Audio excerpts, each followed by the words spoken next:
Politicians in the UK have been recalled to discuss the potential loss of thousands of jobs at the biggest private employer in Wales. The owner of the Port Talbot Steelworks is putting its UK operations up for sale.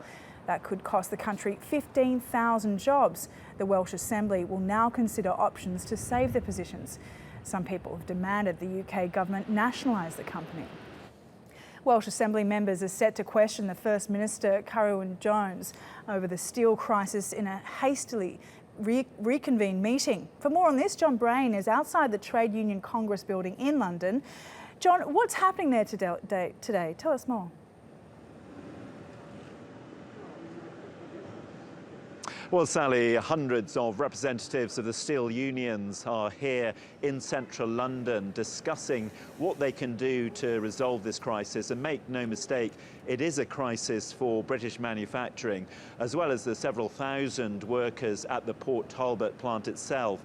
Thousands more are dependent on it. That's the suppliers to the steelworks, the service industries. So this is being seen as a huge crisis within British manufacturing. Now, what these union representatives want is they want the British Prime Minister, David Cameron, to take personal responsibility for the situation, and they want the government, if necessary, to step in and actually take over the steelworks in the short-term basis while a buyer is found. And they're also asking for the government to put pressure on the EU to impose tariffs on Chinese steel being imported into this country. At the moment, it's alleged that the Chinese are dumping cheap steel below cost price, and that's adversely affecting manufacturers here.